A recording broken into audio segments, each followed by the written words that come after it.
It's the middle of the night, 50,000 years ago. The fire has burned down to a faint orange glow. Everyone around you is asleep, and somewhere out past the edge of the light, something is breathing. You can't see it, but it can see you. We like to picture ancient nights as peaceful.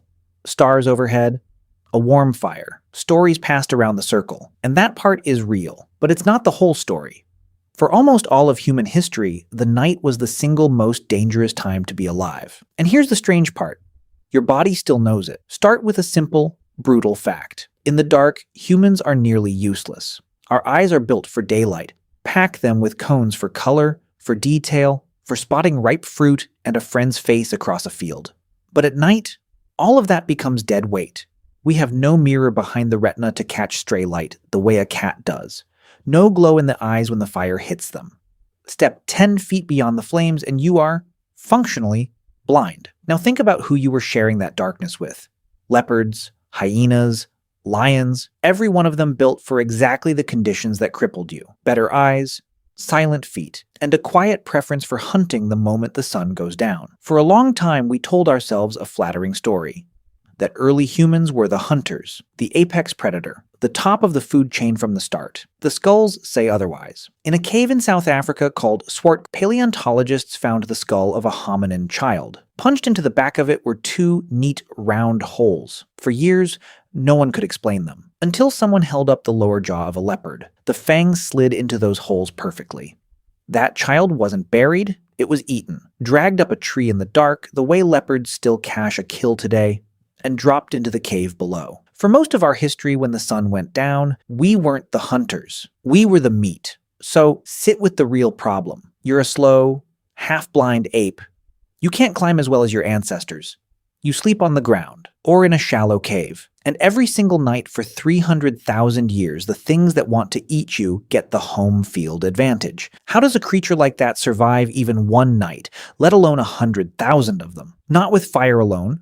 Fire helps, but fire goes out, and predators learn its edges. The real answer is something stranger, something hiding inside your own family right now. In 2017, a group of researchers did something simple.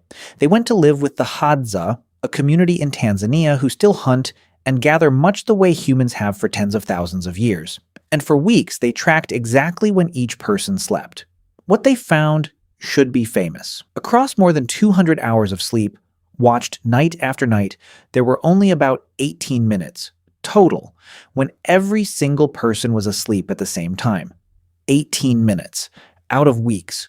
Almost always, somebody was awake. Not on a schedule, not by agreement, it just happened. And the reason it happened is wired into the people themselves. Some humans are wired to fall asleep early and wake before dawn. Some are wired to stay up late and sleep in. We treat that today like a personality quirk. The morning person, the night owl. But spread those wirings across a sleeping group, and look what you get. The night owls cover the first watch. The light sleepers stir at the smallest sound. The early risers take the dangerous hours before dawn. Without anyone deciding it, the camp is guarded all night long. Call it the watch, a security rota with no rota, a 3 a.m. shift coded into your genes. So the next time someone calls your relative lazy for sleeping till noon, or strange for being wide awake at 2 in the morning, understand what you're actually looking at. You're looking at a living fossil, the descendant of the people who kept everyone else alive in the dark. And the watch had an ally, the only one the night ever offered. The moon. A full moon turned the world from a black wall into something you could read. You could see the shape coming through the grass. You could move, hunt, travel. A new moon did the opposite. It handed the night back to the predators, total and absolute. For 100,000 generations, the moon wasn't decoration. It was the difference between safe and blind. And here's what's unsettling. It still pulls on you. Studies that tracked people's sleep across the lunar cycle found the same pattern again and again. In the nights leading up to a full moon, people fall asleep later and sleep less. Not because of the light through the window. It shows up in people with electricity, people who never glance at the sky, people in the middle of cities. Some part of your brain is still keeping a calendar by a moon you stopped watching long ago. But the watch wasn't perfect. Sometimes the system glitches. And when it does, you meet something.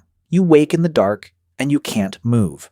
Not your arms, not your legs, not your voice, Your eyes are open, your mind is awake, and your body is frozen solid. Then you feel it, a weight on your chest, a presence in the room, something there with you, watching, pressing down. This is sleep paralysis. Your brain has woken before it switched your body back on, leaving you alert and pinned. And what's astonishing is what people see in that moment. Across the entire planet, in cultures that never met, the descriptions match. A witch, a demon, a weight on the chest, the old hag, the thing that sits on you in the dark. In Old English, that creature had a name. The mare. A spirit believed to crouch on a sleeper and steal their breath. We still say the word every day, and we've forgotten what it means. Night. Mare. The monsters under the bed were never childish. They're ancestral.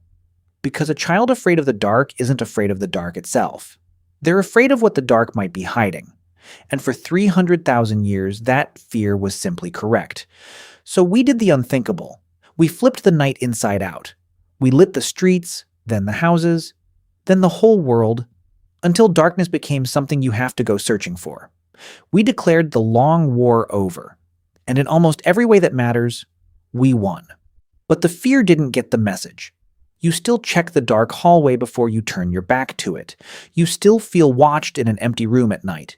You still walk a little faster up the stairs when the lights are off. And you couldn't tell anyone why. That's not weakness. That's not a flaw. That's the watch, still standing guard, in a world it no longer recognizes. Because for 300,000 years, the night was full of breathing things just past the edge of the fire. And the ones who stopped listening for them never woke up.